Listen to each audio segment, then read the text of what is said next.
I look at my calloused hands while the sun is barely peeking over the horizon. 15 years in the army, and now, finally, I have my own piece of land. 72 acres along the Cedar River, bought with every single penny I saved during my 3 missions in the Middle East. I'm James Holloway, 42 years old, an ex-sergeant and the current owner of the only property not incorporated into Lakeview Estates, the fancy condo community that surrounds my land like vultures circling a kill. My house is simple: wood, metal, and determination. No neighbors, no noise, just me and my fishing rod slicing through the water's surface at dawn. This place is my refuge after years of hearing explosions and orders. Here, the only rules are my own. If you too believe that everyone has the right to their space and freedom, go ahead and hit that like button right now. My day starts at 5 a.m. I drink a strong coffee while watching the fog lift over the river running in the back of my property. The wooden deck I built with my own hands stretches all the way to the bank, a perfect lookout post. The place isn't fancy, but it's real. A rugged plot covered in century-old pine trees, a modest 2-bedroom house, and a shed where I keep my tools, and an old Ford pickup that I rarely use. The nearest town is a 20-minute drive. I only go there to grab supplies and to hit up Sam's Diner for the occasional coffee.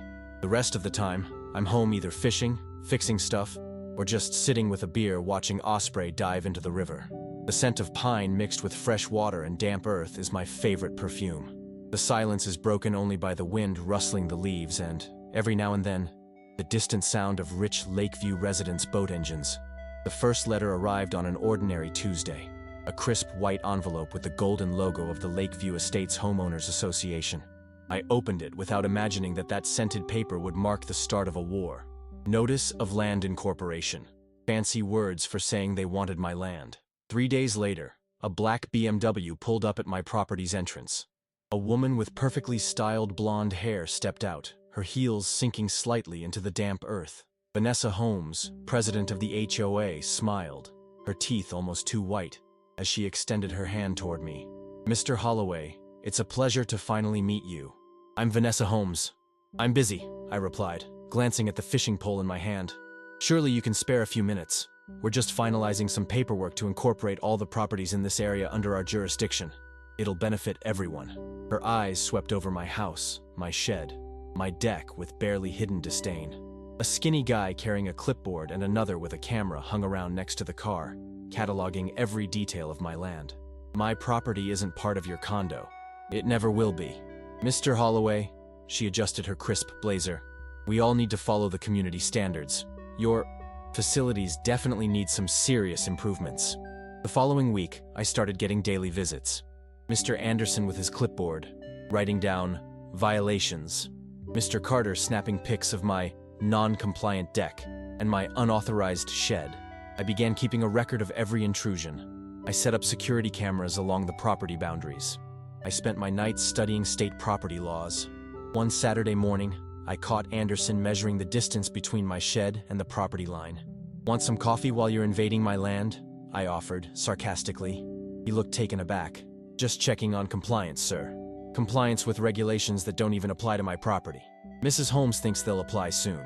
For the first time, I noticed a hesitation in his voice. I offered him a real cup of coffee. Reluctantly, he accepted. We talked for 20 minutes. I learned he was a former college professor who needed the HOA job to top up his retirement. He wasn't an enemy, just a guy following orders. I used to be like that once. The letters soon turned into threats. Lawsuit for non-compliance. Notice of fine. Mandatory inspection notice.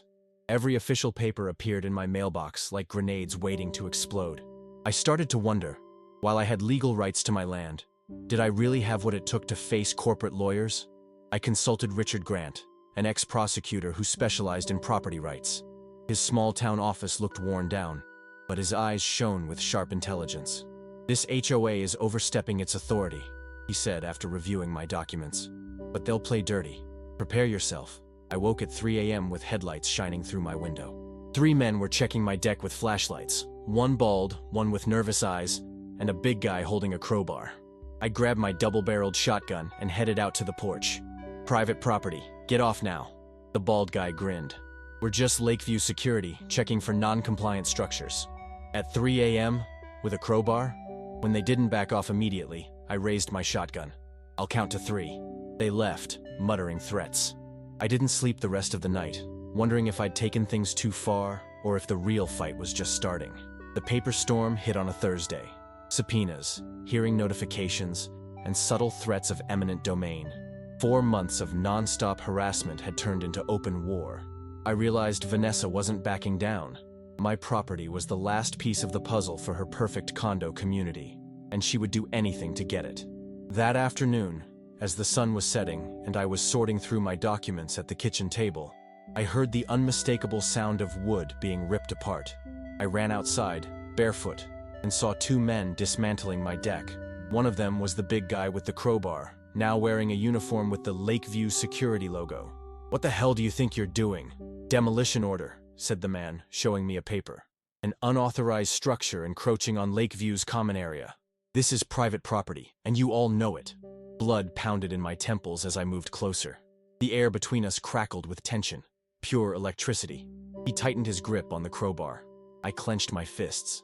15 years of military training told me exactly where to hit and how to take him down. The tension grew so thick, it was almost tangible. I remembered Fallujah, the feeling of being cornered. The difference was, here, this was my land, my home. The second guy hesitated, taking a step back. "Mike, maybe we should..." The big guy, Mike, stepped toward me, eyes locked on mine. "You're not going to win this, little man. Mrs. Holmes always gets what she wants." Our faces were inches apart. I could feel his mint and cigarette breath. For a moment, I was back in the desert, back to when I had to decide whether to kill or be killed. Adrenaline was coursing through my veins. "Last chance," I whispered. "Get off my property." The moment stretched, taut as a drawn bow. Then, deliberately, I pulled out the camera from my shirt pocket. It had been recording since I left home. The click of the button echoed in the silence. Everything's recorded. Trespassing, vandalism, threats.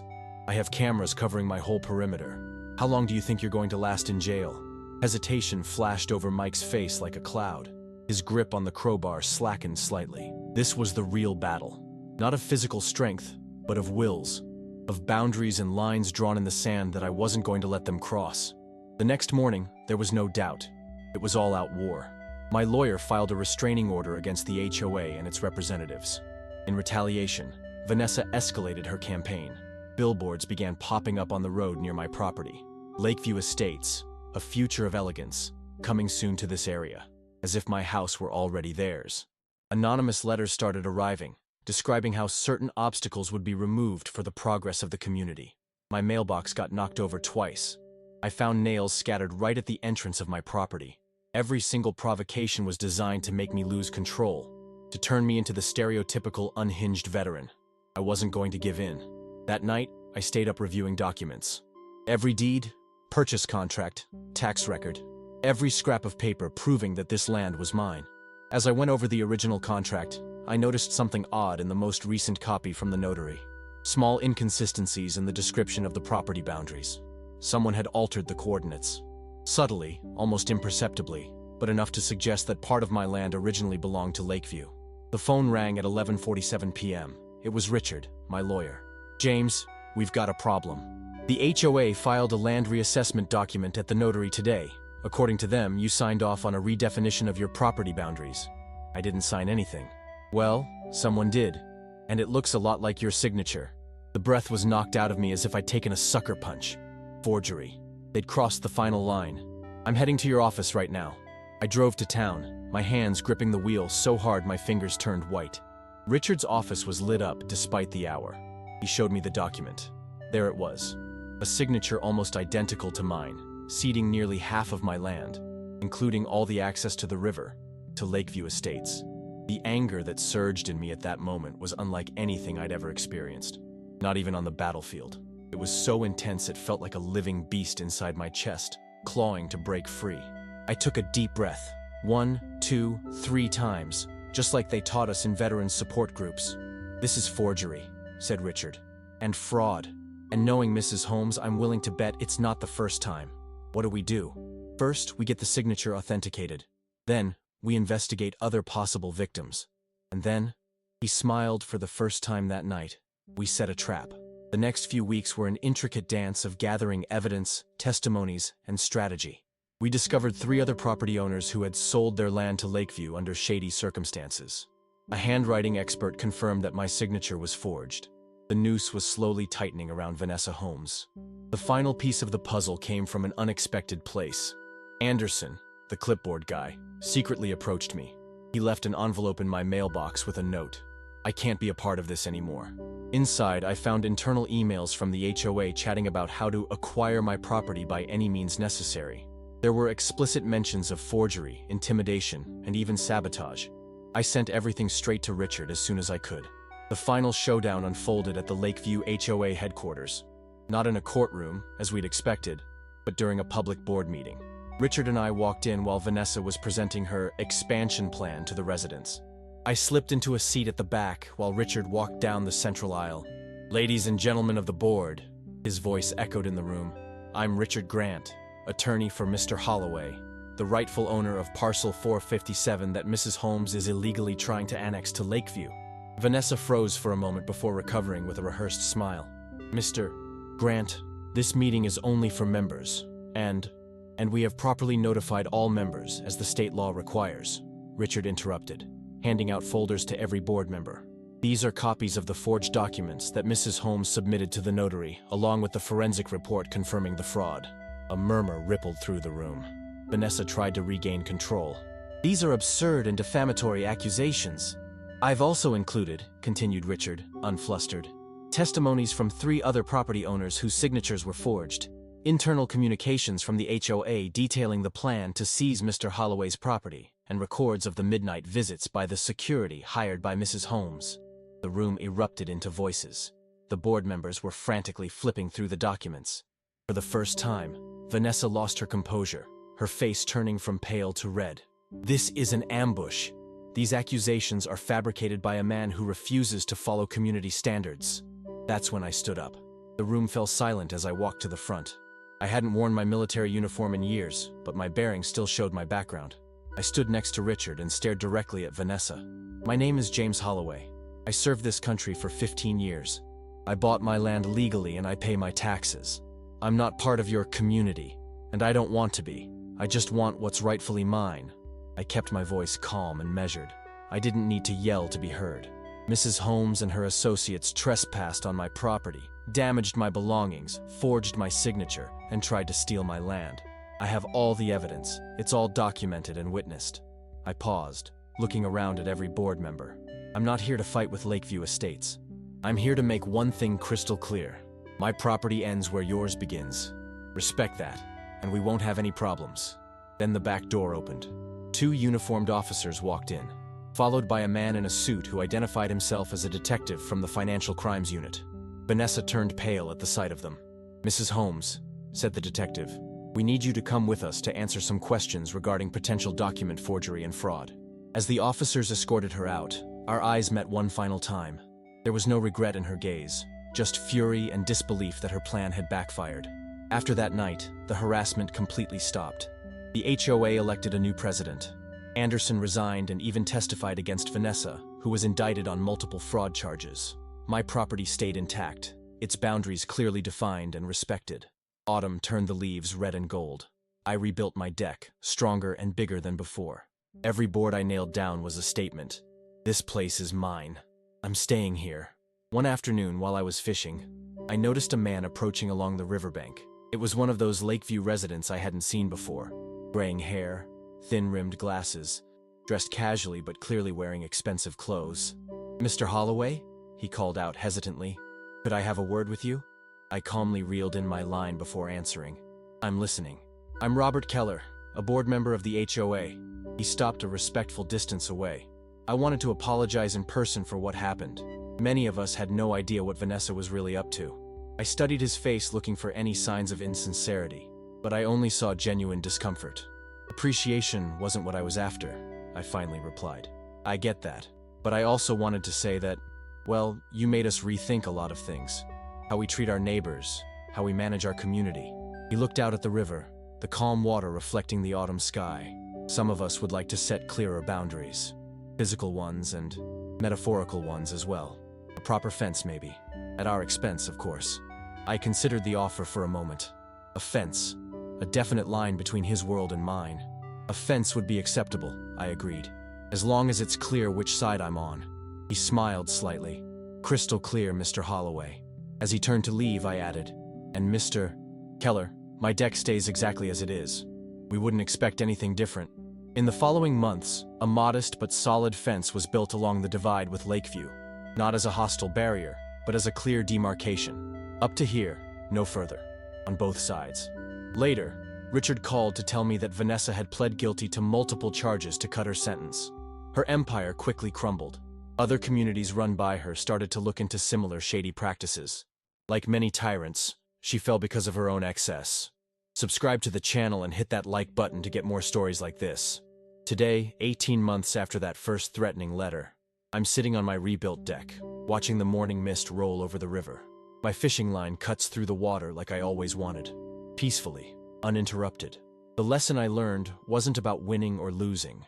It was about setting boundaries and defending them. About knowing your rights and fighting for them, not with violence, but with determination and smarts. In the army, I learned to fight with weapons. In civilian life, I learned to fight with words, documents, and laws. Some battles aren't about countries or ideologies. Some are personal, about the right to exist in your own space, on your own terms. These battles are just as important, maybe even more so. Sometimes I see Lakeview residents walking along the fence. Some wave. I wave back. We're not friends, but there's a mutual respect that wasn't there before.